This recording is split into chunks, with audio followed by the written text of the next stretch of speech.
আমি সব সময় পাহাড়ে চলে আসি ভিডিও তৈরি করার জন্য এবং পাহাড়ের মনোরম পরিবেশ দেখার জন্য।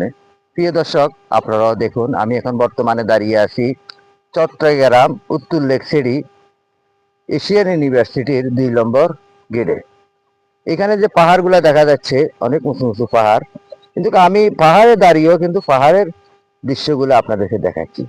আমি পাহাড়ের অনেক উপরে আসি, এখনো বর্তমানে আমি পাহাড়ের অনেক উপরে আসি। এই যে দেখতেছেন এখানে যে রোডটা বয়ে গেছে, এটা কিন্তু কর্নের হাট এখান থেকে লেক সিটি দিয়ে এই রোডটা এখানে এসেছে। এটা হলো এশিয়ান ইউনিভার্সিটির 2 নম্বর গেট। যে সড়কটা বয়ে আসছে দেখতেছেন এখানে, এই গেটটা দিয়ে সড়কটা বয়ে আসছে। পাহাড়ের বুক ছেড়ে কিন্তু এই সড়কটা তৈরি হয়েছে। দেখতেছেন পাশে দিয়ে এই যে সড়ক, উপরে একটা এই রেস্টুরেন্ট করছে, এখানে মানুষ এই আইসা বসবে কিংবা এই এরা এখানে থাকে, অনেক সিকিউরিটি গার্ডেরা থাকে এশিয়ান ইউনিভার্সিটির। এখানে এটা করা হয়েছে।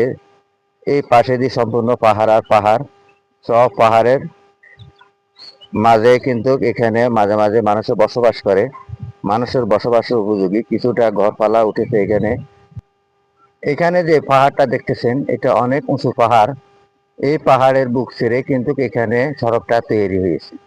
এই পাহাড়ের পাশে ওই পাহাড়, 2 পাহাড়ের মাঝখানে কিন্তু একটা সড়ক তৈরি। এই যে এই সড়কটা, এই সড়কের এই পাশেও পাহাড় এবং এই পাশেও পাহাড়, কিন্তু মাঝখানে এটা পুরাটাই পাহাড় ছিল। মাঝখানে কিন্তু এটা খনন করে এখানে রোডটা তৈরি করা হয়েছে এশিয়ান ইউনিভার্সিটির গেট। পাশে যে দেখতেছেন এখানে এটা হলো লিংক রোড। এই যে লিংক রোডের গাড়ি আসা যাওয়া করতেছে, আপনারা দেখতেছেন এখানে লিংক রোডে গাড়ি আসা যাওয়া করতেছে। এখান দিয়ে মানুষ বাইজিৎ, শেষরা, বাইজিৎ এবং কি এখান দিয়ে আপনার ঢাকা চট্টগ্রামের রোডও উঠা যায়, বাইপাস, এখানে বাইপাস যাওয়া যায়। এবং এরপরে এখানে রোডটা চলে আসছে, এই রোডটা যাইয়া এখানে এইভাবে এটা চলে গেছে আপনার এশিয়ান ইউনিভার্সিটির 2 নম্বর গেট।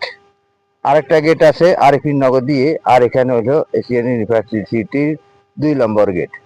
এখানে অনেক দর্শনার্থী আসে এই পাহাড়ের মনোরম পরিবেশ দেখার জন্য। দেখতেছেন এখানে সিলেরা পাহাড় থেকে বাইর হয়েছে, কিংবা সিলেরা এখন তারা তাদের খাদ্যের সন্ধানে চলে যাবে, সাগর পথে চলে যাবে। কখন জোয়ার আসে তারা কিন্তু বলতে পারে। দেখতেছেন এখানে সম্পূর্ণ চিল বাইরে হয়ে গেল। আর এখানে এই সাইডেও পাহাড়, এই সাইডেও পাহাড়। পাহাড়ের মনোরম পরিবেশ দেখার জন্য অনেক দর্শনার্থী এখানে ছুটে আসে। প্রতিদিন বেলা 3টার পর থেকে তারা চলে আসে এখানে পাহাড়ের মনোরম পরিবেশগুলো দেখার জন্য। এই যে এখানে পাহাড়ে যে গর্তগুলা দেখা যাচ্ছে, এখানে কিন্তু